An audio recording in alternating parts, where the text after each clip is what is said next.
Assalamualaikum warahmatullahi wabarakatuh. Allahumma salli ala sayyidina Muhammadin sayyidil mursalin wa ala alihi wa sahbihi ajma'in. Center for Research and Islamic Thoughts কর্তৃক আয়োজিত তিনজন মহান মনীষীর স্মরণে আজকের এই সেমিনারে সম্মানিত অতিথিবৃন্দ সকলকে সম্মানীয় সালাম জানিয়ে আমি আমার বক্তব্য শুরু করছি।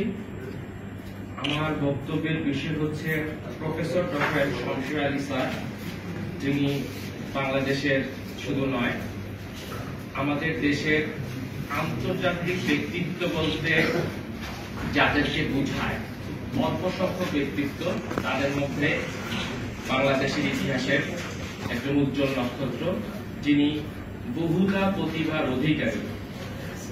স্যারের ক্ষেত্র বিজ্ঞান, কিন্তু সেই ক্ষেত্রের মধ্যে তাকে আবদ্ধ রাখা যায়নি। তার মেধা, তার প্রজ্ঞা, বিজ্ঞান, পরিবেশ, ধর্ম, তাসাউফ এবং শিক্ষার বিভিন্ন ক্ষেত্রে তার যে পদালোচনা, তার যেই স্বাক্ষর আমরা দেখেছি, নিঃসন্দেহে শুধু আজকের এই সময় না, সময়ের যতই অতিক্রম করব আমরা, ততই এই মহান মনীষী সম্পর্কে আরো চেনা জানার যে প্রক্রিয়া সেটা চলমান থাকবে। তো professor doctor Shamsher Ali sir, যাকে আমরা বিশিষ্ট পরমাণু বিজ্ঞানী হিসেবে চিনি, আমি সেই দিকে আলোকপাত করতে চাই। কারণ শমশের আলী স্যার সম্পর্কে আমাদের পরমাণু বিজ্ঞানী এই শব্দটা শুধু একটা পদবি না, তার ক্ষেত্রে আমরা যেটা বলেছি যে আন্তর্জাতিক ব্যক্তিত্ব। পরমাণু বিজ্ঞানী ডক্টর প্রফেসর শমশের আলী স্যারের কি অবদান। প্রফেসর ডক্টর শমশের আলী স্যারের পরমাণু বিজ্ঞানের সবচেয়ে বড় অবদানটাই বলবো, কারণ সময় সংক্ষিপ্ত। হাইপার নিউক্লিয়ার ফিজিক্সের গবেষণায় আলী বটনা নামে আরেকজন বিজ্ঞানী, তার সাথে যৌথভাবে তিনি আলফা আলফা পটেনশিয়াল নীতি প্রদান করেন, যেটা সারা বিশ্বে পরমাণু বিজ্ঞানীরা আলফা আলফা ক্লাস্টার গবেষণায় এই নীতি অনুসরণ এখন পর্যন্ত করেছেন। বাংলাদেশের একজন বিজ্ঞানী, তার একটি আবিষ্কার, তার একটা নীতি, সেটা সারা বিশ্বের পরমাণু বিজ্ঞানে অনুসরণ করা হচ্ছে। এর চেয়ে বড় আমাদের জন্য বাংলাদেশী হিসেবে একটা বড় সম্মানের জায়গা আমাদের জন্য। আরেকটা বিষয় হচ্ছে ডিস্টেন্স লার্নিং, এবং এই বিষয়ে স্যারের প্রায় 500-এর অধিক গবেষণা কর্ম এবং বিভিন্ন ইলেকট্রনিক্স মিডিয়ায় তিনি তা উপস্থাপনা করেছেন। আমরা এখন ওয়েবিনার, তারপর বিভিন্ন অনলাইন শিক্ষা কার্যক্রমের কথা বলি, কিন্তু বহু বছর আগেই যিনি এই ভার্চুয়াল জগৎকে আমাদের স্বাভাবিকভাবে যে শিক্ষা পদ্ধতি বা জ্ঞানের যে জগৎ, তার সাথে সম্পৃক্ত করেছিলেন, তিনি ছিলেন professor doctor Shamsher Ali sir. Distance learning এর প্রবক্তা ছিলেন, এবং বাংলাদেশের উন্মুক্ত বিশ্ববিদ্যালয়ের তিনি ছিলেন ফাউন্ডার ভাইস চ্যান্সেলর। এর পরবর্তীতে সাউথ ইস্ট ইউনিভার্সিটিরও তিনি ফাউন্ডার ভাইস চ্যান্সেলর ছিলেন। এই যে পৃথিবীর ইতিহাসে একজন বিরল ব্যক্তিত্ব, যে 2টি বিশ্ববিদ্যালয়ের প্রতিষ্ঠাতা ভিসি। তো শমশের আলী স্যারের ওপেন ইউনিভার্সিটির কথাটা না বললেই না, এটা কিন্তু সারা বিশ্বেরই একটা স্বতন্ত্র, একটা মৌলিক একটা স্যারের একটা অবদান, যে অবদানের কারণে সৌদি সরকার তাকে বিশেষভাবে সংবর্ধনা প্রদান করেছিলেন। তো ওই সংবর্ধনার সময় স্যারের মধ্যে আরেকটা জিনিস তার নিজের মধ্যে তিনি উপলব্ধি করলেন। তিনি যখন সেখানে সফরে যান, মদিনা মনোয়ারায় তিনি আল্লাহ তাআলার হাবিব হযরত আহমদ মুজতবা মুহাম্মদ মুস্তাফা সাল্লাল্লাহু আলাইহি সাল্লামের রওজা শরীফ জিয়ারত করেন এবং কিছুক্ষণ সেখানে ধ্যান মুরাকাবায় কাটান। তখন ওনার মধ্যে একটা তন্দ্রাচ্ছন্ন একটা অবস্থায় তিনি দেখলেন যে আল্লাহ তাআলার হাবিব সাল্লাল্লাহু আলাইহি সাল্লাম দর্শ দিচ্ছেন, শিক্ষা প্রদান করছেন জনসম্মুখে, জনতার সামনে, এবং সেখানে বিভিন্ন বয়সের শিক্ষার্থী বা বিদ্যা অনুরাগী তারা উপবিষ্ট আছেন। এই বিষয়টা স্যারকে এমন ভাবে আন্দোলিত করলো যে স্যার চিন্তা করলেন যে জ্ঞান অর্জনের তো কোনো বয়স হতে পারে না। এই বিষয়টা থেকে তিনি কিন্তু ওপেন ইউনিভার্সিটির কনসেপ্ট আনলেন, এবং তিনি ওই সংবর্ধনার সেই ইয়েতে তাকে জানানো হলো যে আপনি তো একটা বিশাল কাজ করেছেন, এবং একটা হাদিসের বাস্তবায়ন করেছেন। সেটা কি? সেটা হচ্ছে যে দোলনা থেকে কবর পর্যন্ত বিদ্যা অর্জন করো।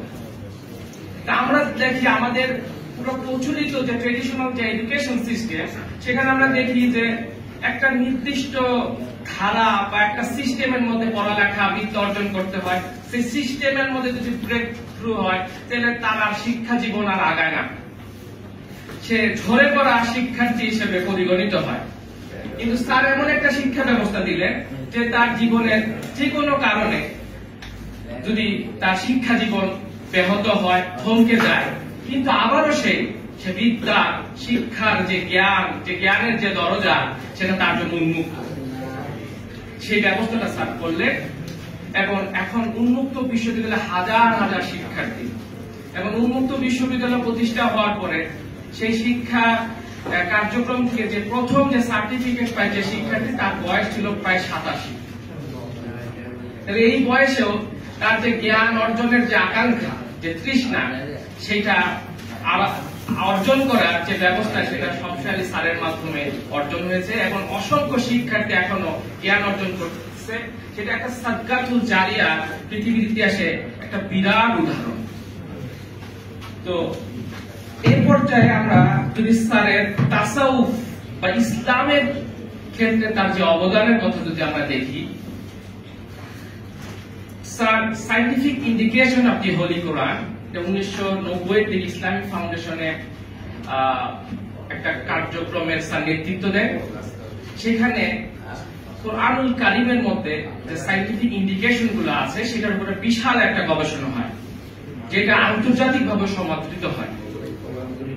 অন্যদিকে আমরা দেখি যে স্যার মুসলিম সায়েন্টিস্টদের যে কন্ট্রিবিউশন, ওয়ার্ল্ড হেরিটেজ এবং সায়েন্স যে ফিল্ড আছে, বিজ্ঞানের যে ক্ষেত্র আছে, সেখানে মুসলিম বিজ্ঞানীদের যে অবদান, সেটার উপরও স্যার একটা গবেষণা করবেন, নেতৃত্ব দেন ইসলামিক ফাউন্ডেশনের আওতায়। এর পরবর্তীতে স্যারের জীবনে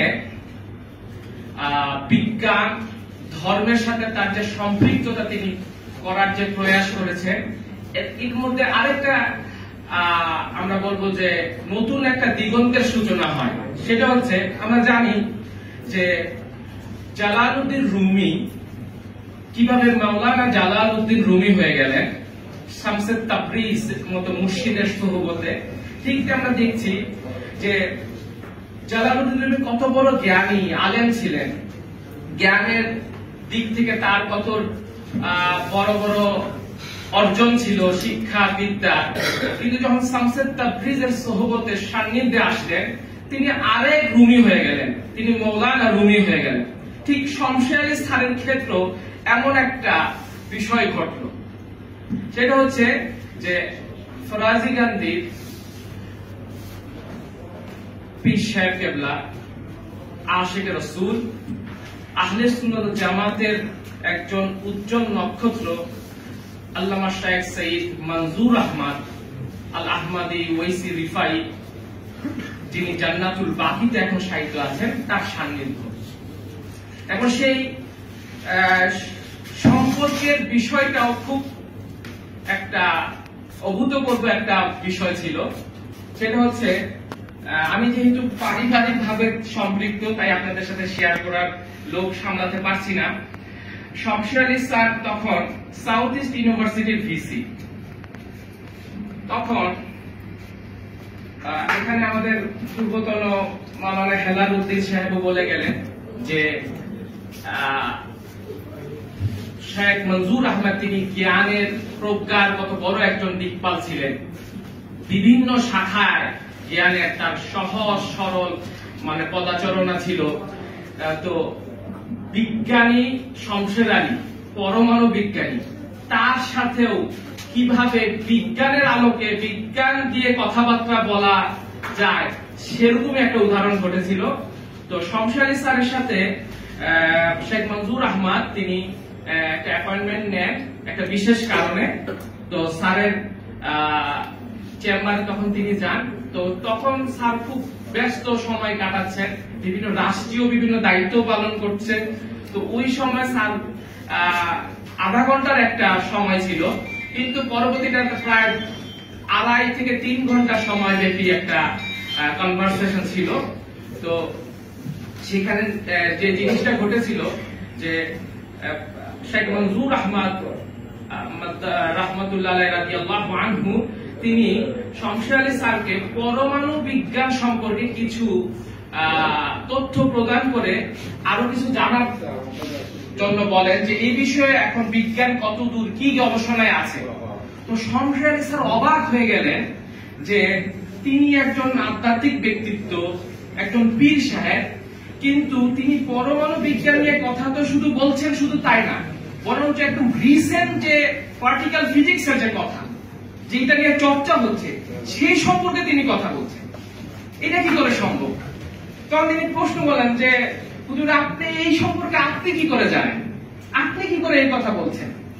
বলতে তখন শেখ মনজুর আহমেদ বলছেন যে because my father was a scientist, A spiritual scientist.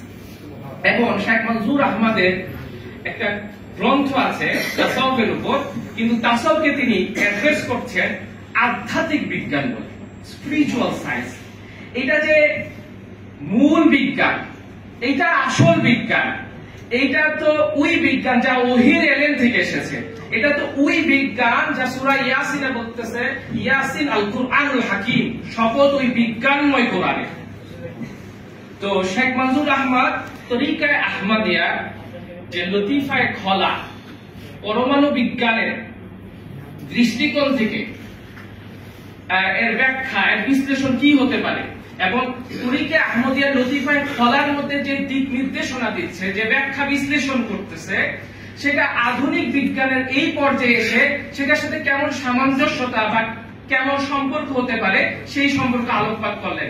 এবং শামসে তাবরিজের সাথে যেমন জালালউদ্দিন রুমির সম্পর্ক যেমন ভাবে হয়ে গেল দেখা সাক্ষাতের পর, ওই থেকে শুরু শেখ মনজুর আহমদের সাথে শমশের আলী স্যার, তিনি পরমাণু বিজ্ঞানী, তিনি পুরোদস্তর এখন তাসাউফের একজন পথিক হয়ে গেলেন।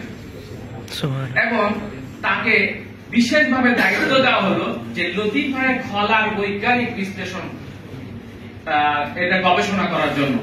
তিনি এটার উপর গবেষণা করলেন, সেটার উপর তিনি একটা কিতাবও লিখলেন, এই যে লতিফায়ে খলা, এটা বাংলাও হয়েছে। তো এটা তিনি প্রেজেন্ট করলেন বিভিন্ন জাতীয় আন্তর্জাতিক প্ল্যাটফর্মে। এমনকি ফরাজি গান্ধীতে তিনি এটা রাতের বেলা মাহফিল হতো, মানুষজন বুঝতো না, কিন্তু তিনি তা ব্যাখ্যা করতেন, পীর কেবলার নির্দেশ। তো তিনি বলতেন যে এটার মধ্যে একটা আশ্চর্য ঘটনা ঘটতো, শীতকালে আমি মাহফিলের মধ্যে লতিফায়ে খলা বুঝাচ্ছি কিন্তু আমি ঘামতেছি। তো বলতেন এটা কি আশ্চর্য ব্যাপার, নিশ্চয়ই এটা ইমামত তরিকা শেখ বুরহানুদ্দিন ওয়াইসি রাদিয়াল্লাহু আনহুর নিশ্চয়ই একটা রুহানি তাওয়াজ্জু, একটা ফয়েজ তিনি অনুভব করতেন।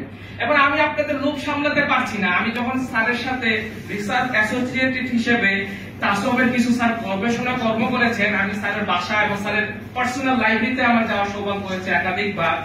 তো আমি যখন স্যারের পার্সোনাল লাইব্রেরিতে গিয়েছি তখন দেখলাম স্যারের টেবিলটার বসে তিনি লেখালেখি করেন, তিনি বই পড়েন, সেই টেবিলটার সামনে একটা মানুষের, একজন ব্যক্তিত্বের ছবি। সেটা দেখে আমি অবাক হচ্ছে, সেটা হচ্ছে ইমামত তরিকত আল্লামা শাইখ সাইয়্যিদ মুহাম্মদ বুরহানুদ্দিন ওয়াইসি রাদিয়াল্লাহু আনহু। সুবহান। তো আমি স্যারকে বললাম, স্যার এই ছবি আপনি এখানে বলেন, উনি আমার অনুপ্রেরণা, উনি আমার রুহানি তাওয়াজ্জু ফয়েজার, উনি আমার, আমি তোমরা কি ভাবো জানি না, কিন্তু আমি ওনার সাথে আমার সবচেয়ে গভীর নিবিড় সম্পর্ক, সেখান থেকে আমি সব আমার যে রুহানি দোয়া যা কিছু পাই আমি অনুভব করি, আমি উপলব্ধি করি, তাই আমি ওনার ছবিকে সামনে রেখেছি। তো এই যে শমশের আলী স্যার, আমরা জানি একজন পরমাণু বিজ্ঞানী, কিন্তু তার যে আদব, তার যে বিনয় এবং আল্লাহর ওলিদের প্রতি যে যে শ্রদ্ধা, যে ভালোবাসা, শুধু ফরাজিগঞ্জ দরবার নয়, তিনি ফুলতলির দরবার, হাকিমাবাদ এবং আজানগাছি, খান বাহাদুর আহসানুল্লাহ এবং বিভিন্ন সেবা প্রতিষ্ঠানের সাথে তিনি সম্পৃক্ত ছিলেন। নেতা ইসলামের সিনিয়র ভাইস চেয়ারম্যান হিসেবে ছিলেন। আসানিয়া মিশনের তিনি একদম এক্সিকিউটিভ কমিটির উচ্চতর সদস্য ছিলেন। এইভাবে তিনি যেমন গবেষণা এবং তার যে বিজ্ঞানের ক্ষেত্র দিয়ে তাসাউফকে, বিজ্ঞানকে উপলব্ধি করার, মানুষের সামনে প্রেজেন্ট করার যে তিনি কাজ করছেন, ঠিক তেমনি তাসাউফের যে একটা বড় এসেন্স, সেটা হচ্ছে সৃষ্টির সেবা, খেদমতে খাল, সেটার সাথে আল্লাহ তাআলা তাকে অত্যন্ত চমৎকার ভাবে কবুল করেছিলেন। তো আমি এখন সর্বশেষ যে কথাটা, যে বিষয়টা সামনে আনতে চাই, সেটা হচ্ছে যে স্যার তাসাউফের ক্ষেত্রে কি কি অবদান রেখেছেন, সেটা স্যার বিশেষভাবে 4টা বিশেষ গবেষণা কর্ম আর্টিকেল তিনি প্রদান করেছিলেন তাসাউফের ক্ষেত্রে। একটা হচ্ছে science and the thoughts of Sufis, লতিফায়ে কলম Sufi mystic in the light of science, Sufi voices in Bengal. এটা 1201 থেকে 1850 ব্যক্তি এই সময়কালে বঙ্গে যে সুফিদের আগমন ঘটেছিল, সেই সুফিরা কি মেসেজ দিয়েছিলেন, তাদের কি কন্ট্রিবিউশন, তাদের কি কর্মকাণ্ড, সেই বিষয়ে একটা চমৎকার গবেষণা কর্ম। তবে সেটা সেখানেই সীমিত না।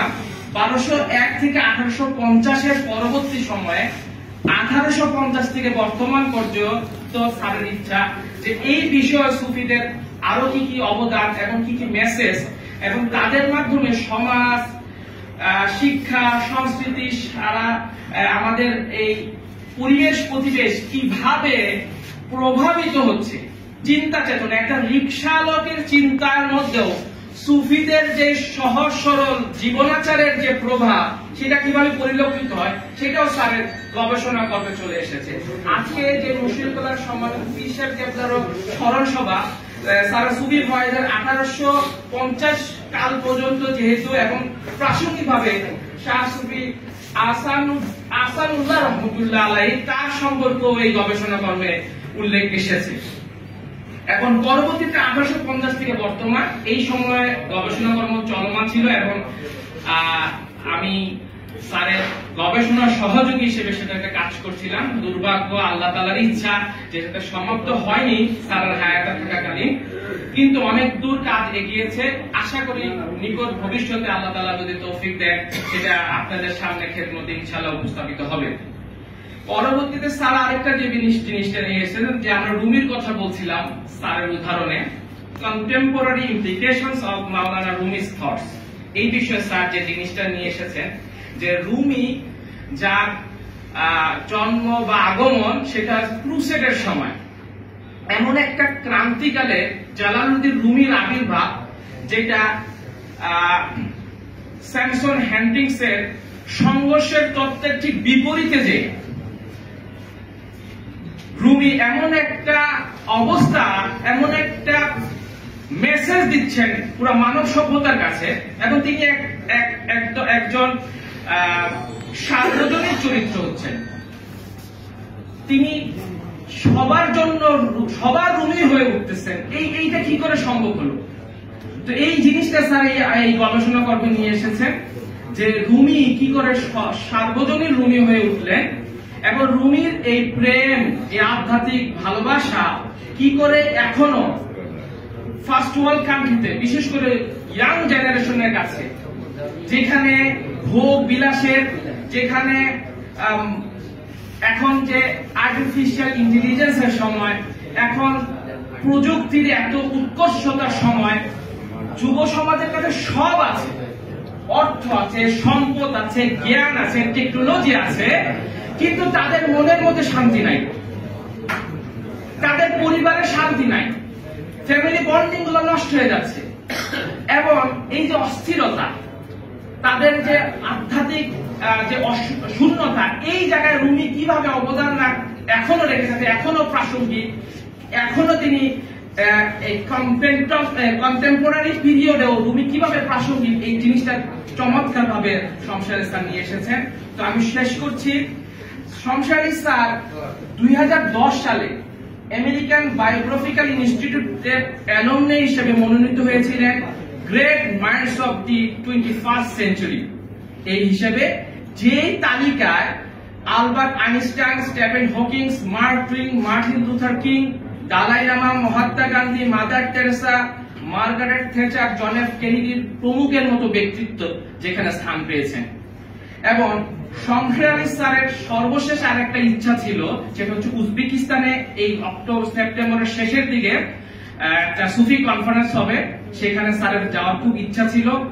এবং সেটার একটা এই নারিন্দার পীর সাহেব হুজুর 2023 সালে সেই কনফারেন্সে বাংলাদেশের প্রতিনিধিত্ব করেন, সেখানে আমি স্যার পীর সাহেব হুজুরের সাথে ছিলাম আলহামদুলিল্লাহ।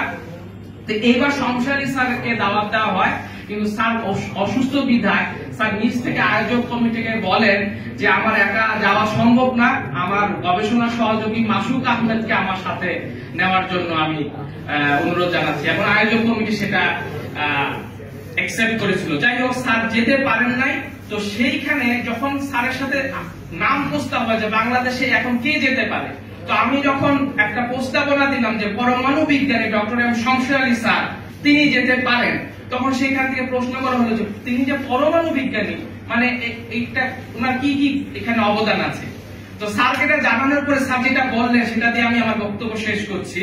স্যার বললেন যে আমি যখন 2009 সালে উজবেকিস্তানে প্রথম গেলাম, উজবেক গভর্নমেন্টের একাডেমি অফ সায়েন্সের একটা কনফারেন্সে, এবং সেখানে একটা সেশনে তিনি চেয়ার ছিলেন। তো এর সময় তার যে অবদান সম্পর্কে মুসলিম ওয়ার্ল্ড জানতে পারে। পরবর্তী বছর স্যার যখন যান, সেখানে উলুলবেগ একটা বিজ্ঞান মন্দির আছে, তৈমুর এর নাতি অ্যাস্ট্রোনট উলুলবেগ, তার একটা মাদ্রাসা এবং বড় একটা বিজ্ঞান গবেষণাগার আছে, যেখানে তিনি সূরা ইয়াসিনের উপর গবেষণা করে বিশাল একটা তত্ত্ব উপহার দেন। তো সেইখানে পুরা মুসলিম ওয়ার্ল্ডের একদম ক্লাসিক্যাল সায়েন্টিস্ট থেকে করে বর্তমান পর্যন্ত যারা বিশেষ বিশেষ অবদান রেখেছেন, তাদের হল অফ ফেমে পুরা মুসলিম বিজ্ঞানীদের একটা তালিকা ছবি সহ আছে। তো স্যার বললেন তাদেরকে একটু বলো তো দেখি যে আমার ছবিটা এখনো আছে কিনা সেখানে। তো আয়োজক কমিটি পরিচয় জানতে চাইলো, তো তাদেরকে বলা হলো যে তোমাদের দেশে সে হল অফ ফেমে উলুলবেগের সেই অবজারভেটরিতে দেখো আমার ছবিটা এখনো আছে কিনা। তো খোঁজ নিয়ে জানা গেল যে স্যারের ছবিটা এখনো স্বমহিমায় স্বগৌরবে উপস্থাপন হচ্ছে, আলহামদুলিল্লাহ। তো আমরা কাকে হারিয়েছি, যিনি এমন একজন বিজ্ঞানী, এমন একজন সুফি ব্যক্তিত্ব, আন্তর্জাতিক ব্যক্তিত্ব, আলহামদুলিল্লাহ, যে তার স্মরণ সভায় আমরা উপস্থিত হতে পেরেছি। এবং এই সাথে আরো যে 3 জন আজকে মনীষীর কথা আজকে আলোচিত হচ্ছে, আল্লাহ তাআলা আমাদের সকলকে তাদের যে শিক্ষা, যে জ্ঞান, যে দর্শন, যে অবদান, সেটা আমাদের মাঝেও ফুটে ওঠার তৌফিক আল্লাহ তাআলা দান করুন। আমাকে বক্তব্য দেওয়ার জন্য এবং জ্ঞানী মুনিদের সামনে সবাইকে আয়োজক কমিটিকে ধন্যবাদ। আসসালামু আলাইকুম ওয়া রাহমাতুল্লাহ।